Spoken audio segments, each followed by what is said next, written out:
कुछ पक्षी दिन में सोते रहते हैं और जैसे ही रात होती है वो निकल जाते हैं जंगल में आवारागर्दी करने, जैसे उल्लू। जैसे ही रात होती वो दुष्ट उल्लू जंगल में निकल जाते और जंगल से भोजन इकट्ठा करना शुरू कर देते। इस पेड़ से सारे फल तोड़ लेते हैं और अपनी गुफा में जमा कर लेते हैं, और मैं चावल के दाने भी गुफा में छोड़ आया हूँ। शाबाश छोटे, अगर ऐसे ही हम रात को भोजन जमा करते रहे तो वो दिन दूर नहीं जब दूसरे सारे पक्षी भूख के कारण ये जंगल छोड़कर चले जाएंगे और फिर हम अकेले ही इस जंगल में राज करेंगे। राज फिर वो दोनों उल्लू उस पेड़ से फल तोड़ना शुरू करते हैं। सुबह हो जाती है। रात के जाते ही उल्लू अपनी गुफा में जाकर सो जाते हैं। जंगल के दूसरे पक्षी भी अपना दाना पानी ढूंढने निकलते हैं। कबूतर भैया, मैंने खुद देखा, कल इस पेड़ पर बहुत सारे फल थे, मगर एक ही रात में ये पेड़ खाली हो गया है। ऐसा कैसे हो सकता है? कौन खा सकता है ये फल एक ही रात में? मेरे घर के पास चावल के पौधे हैं, वो भी बहुत तेजी से कम हो रहे हैं। ऐसे लग रहा है कोई भोजन खा नहीं रहा, बल्कि भोजन चुरा चुरा कर जमा कर रहा है। कौन हो सकता है? ऐसा कौन कर सकता है? हमें इस बात का मालूम करना होगा। हाँ चिड़िया, अगर हमने ऐसा ना किया तो हम भूख से मर जाएंगे। कालू, सीधे से बताओ, मेरे इस पेड़ से सारे एप्पल तुमने खाए हैं? कल ये पेड़ भरा हुआ था, मगर आज केवल 2 एप्पल ही बचे हैं। कसम ले लो घोरी, मुझे पता है ये पेड़ तुम्हारा है। मैंने आज तक इस पेड़ से एक भी एप्पल नहीं खाया। वो कौन है? फिर वो कौन है जो मेरे पेड़ से एप्पल तोड़ तोड़ कर खा रहा होगा? शायद मोटी चोंच वाला मिट्ठू होगा। मैं अभी पूछती हूँ उसे। नहीं नहीं गौरी, मुझे न मारना, मैंने तुम्हारे पेड़ से एक भी एप्पल नहीं चुराया। सुन लो मोटी चोंच वाले मिट्ठू, अगर तुम मुझे मेरे पेड़ के आसपास से गुजरते भी नजर आए तो छोड़ूंगी नहीं मैं तुम्हें। कोई और है गौरी? चिड़िया का पेड़ भी खाली है और मेरे चावल का खेत भी किसी ने खाली कर दिया है। जो भी है, हमें उसे पकड़ना होगा। रात फिर से हो जाती है। दिन के सोए हुए उल्लू भी उठ जाते हैं। छोटे उठो उठो छोटे, रात हो गई है, अपना काम शुरू करें। छोटा उल्लू भी उठ जाता है। कॉफी का पेड़ भी खाली हो गया और चिड़िया का पेड़ भी। अब हमें जंगल से दाना चोरी करना होगा। इसका मतलब दूसरे पक्षियों को ना मिलेंगे फल और ना मिलेगा दाना। तो फिर चलो। वो गुफा से निकलते हैं। वो जंगल में जाते हैं। वो सारी रात जंगल से भोजन लाते और अपनी गुफा में रखकर फिर से चले जाते। वो ऐसा बार बार करते। ऐसे वो ढेर सारा भोजन अपनी गुफा में जमा कर लेते हैं। बड़े, अब दिन होने वाला है, मुझे बहुत नींद आ रही है, चलो सोते हैं। ऐसे दिन की रोशनी होने से पहले पहले वो दोनों उल्लू फिर से सो जाते हैं। सुबह भी हो जाती है। मिट्ठू को कुछ खाने को नहीं मिल रहा था। कबूतर भी भूखा बैठा हुआ था। गोरी कौवी का भी भूख से बुरा हाल था। वो चिड़िया की तरफ जाती है। चिड़िया चिड़िया, अब तो सभी पक्षी भूखे हैं, जंगल में भोजन की बहुत कमी हो गई है। गौरी, आप मेरे साथ चले, हम पुरानी गुफा की तरफ जाते हैं। हो सकता है हमें वहाँ से कुछ भोजन मिल जाए। फिर गोरी कौवी और चिड़िया पुरानी गुफा की तरफ उड़ती हैं। वहाँ जाकर तो उनकी आंखें खुली की खुली रह जाती हैं। हाय, मैं मर गई। चिड़िया, हम भूख से मर रहे हैं और इन उल्लुओं ने यहाँ भोजन जमा कर करके ढेर लगा रखे हैं। आहिस्ता बोलो गोरी, ये उल्लू उठ जाएंगे। चिड़िया, ये उल्लू ही जंगल से भोजन चोरी कर रहे हैं। गोरी, तुम चिंता ना करो, ये रात को चोरी करते हैं और हम दिन को इनका चोरी किया हुआ भोजन चुरा लेंगे। मैं तो पहले ये फल खाऊंगी। ऐसे चिड़िया और गोरी कौवी जी भर के वहाँ से फल खाते हैं और अपने दोस्तों के लिए कुछ फल लेकर वहाँ से चली जाती हैं। छोटे, तुमने अच्छा नहीं किया, यहाँ जो फल थे वो तुमने सारे ही खा लिए। मुझे उल्लू न बनाओ बड़े, मैं तो पहले ही उल्लू हूँ। ये फल तुमने खाए हैं, तुमने खाए हैं, तुमने खाए हैं। फिर उनमें लड़ाई शुरू होती है और वो दोनों एक दूसरे को खूब मारते हैं। बड़े, मैं सच कह रहा हूँ, मैंने वो फल नहीं खाए। तो फिर कौन हो सकता है जो हमें ही चूना लगा गया? रात थी, इसलिए वो दोनों उल्लू फिर से जंगल से भोजन चोरी करने निकलते हैं। वो इधर उधर उड़ते हैं, मगर उन्हें कहीं भी कोई चीज नजर नहीं आती। छोटे, लगता है अब जंगल खाली हो गया है। अब भूख से मरते पक्षी यहाँ से चले जाएंगे और फिर इस जंगल में हम राज करेंगे। ऐसे वो दुष्ट उल्लू दिन के समय फिर से जाकर अपनी गुफा में सो जाते हैं। मगर आज दूसरे पक्षियों ने भी सलाह बना रखी थी। वो सब इकट्ठे होकर गुफा की तरफ जाते हैं। उल्लू सोए हुए थे। वो आहिस्ता आहिस्ता वहाँ से भोजन उठाना शुरू करते हैं और ला ला कर गोरी कवि के घर जमा करना शुरू करते हैं।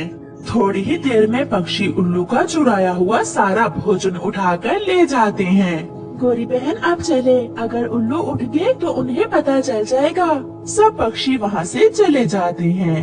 रात हो जाती है। वो उल्लू जैसे ही उठते हैं तो अपनी गुफा में भोजन ना देखकर हैरान हो जाते हैं। छोटे, सच बता दो, अगर सारा भोजन तुमने खाया है तो मैं तुम्हें छोड़ दूंगा।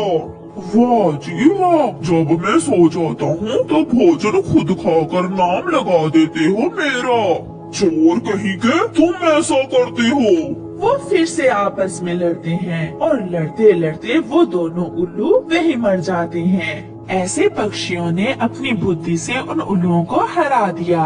प्यारे दोस्तों, इस कहानी से हमें सीख मिलती है, कोई भी मुश्किल हो मिलजुल कर उपाय निकालने से मुश्किल दूर हो जाती है। आपका धन्यवाद। बाउल से आम बनने तक का सफर चंद दिनों में ही खत्म हो गया था और अब आम के उस बड़े पेड़ पर ढेर सारे आम बन गए थे। दो आम जो पास पास में ही थे, उनमें से एक अभी तक कच्चा था। उसका रंग भी हरा था और साथ वाला आम पककर तैयार था। उसका रंग गहरा जर्द हो गया था और उसकी खुशबू दूर दूर तक फैल चुकी थी। मैं कितना सुंदर आम हूँ। मेरी सुंदरता का मुकाबला कोई नहीं कर पाएगा। ओए कच्चे आम, देखो तो मैं कितना सुंदर दिख रहा हूँ। तुम चिंता न करो मेरे पड़ोसी, कुछ ही दिनों में मैं भी पक जाऊंगा और मेरा रंग भी तुम्हारे जैसा ही हो जाएगा और मैं आपसे भी ज्यादा सुंदर दिखूंगा। ऐसा नहीं हो सकता, तुम मेरे जैसे सुंदर कभी नहीं बन सकते। पका हुआ आम बहुत घमंडी था। वो हर समय बुरा सोचता था। बच्चों, मैं अभी आती हूँ। मुझे पके हुए आम की गंध आ रही है। लगता है विशाल आम के पेड़ के आम पक गए हैं। मैं आपके लिए पका हुआ आम लेकर आती हूँ। मम्मा, मम्मा, क्या आम मीठा होता है? आप पहली बार आम खाओगी, आपको आम का फल बहुत पसंद आएगा मेरी बेटी। फिर मम्मा चिड़िया अपने घर से निकलती है। ये आम तो अभी कच्चा है, मैं इस दूसरे वाले आम को तोड़ लेती हूँ। ऐसा सोचते हुए चिड़िया पके हुए आम की तरफ बढ़ती है। अब ये चिड़िया मुझे तोड़ने की कोशिश करेगी, मगर मैं अभी जिंदा रहना चाहता हूँ। मैं क्यों किसी का भोजन बनूं? रुको रुको चिड़िया, मुझे मत तोड़ना। मैं आपका भोजन नहीं बनना चाहता। मगर आम जी, आप पककर तैयार हो। जब फल पक जाए तो हम पक्षी ही उन्हें खाते हैं। मैं तुम्हारा भोजन नहीं बनूंगा। मैं इतना सुंदर आम और तुम छोटी चिड़िया, मैं अभी जिंदा रहूंगा। अगर तुम मुझे तोड़ लोगी तो मैं मर जाऊंगा।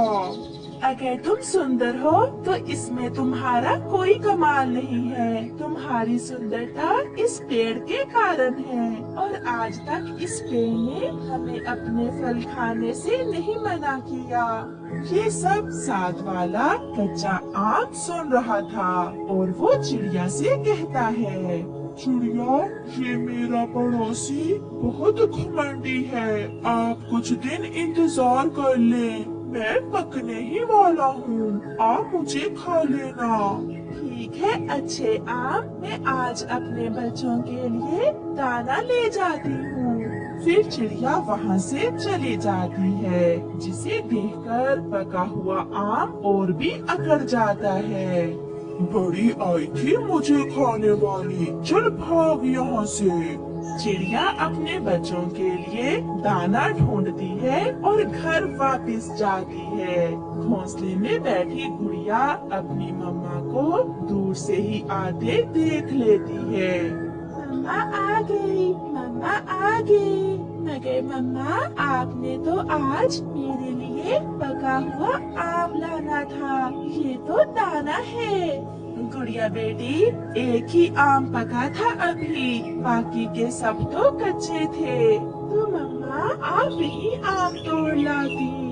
बेटी, वो आम तो बहुत घमंडी था, उसने मुझे खुद को तोड़ने से मना कर दिया। वो तो बहुत गुस्से वाला आम था।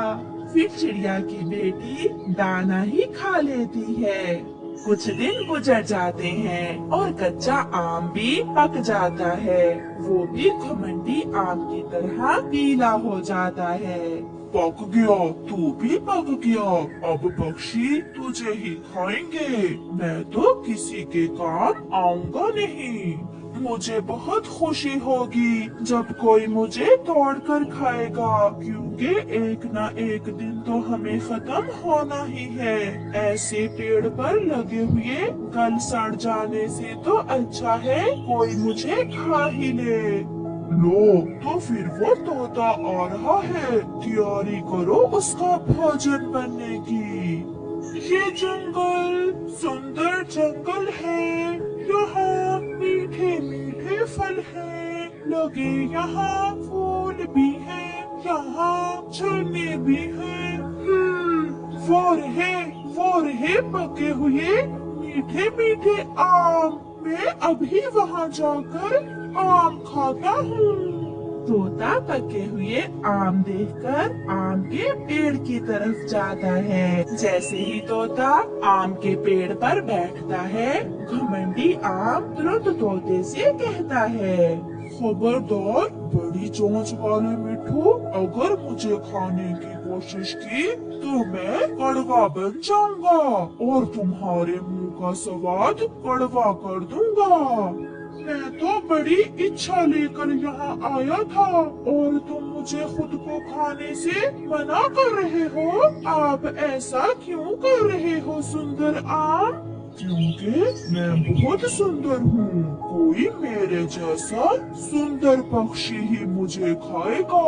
मैं तुम्हारे जैसे बड़ी चोंच वाले पक्षी का भोजन क्यों बनूं? तोते, मेरी तरफ भी देखो, मैं भी पक चुका हूँ, आप मुझे खा सकते हो, क्योंकि अब अगर मुझे कोई खाएगा नहीं तो कुछ ही दिनों में मैं गल सड़ जाऊंगा। जहाँ अच्छाई वही बुराई, देखा घमंडी आम, आपका पड़ोसी आम कितना अच्छा है। तो फिर इसे ही खाओ, मैं तो तुम्हारी बातों में आने वाला नहीं हूँ।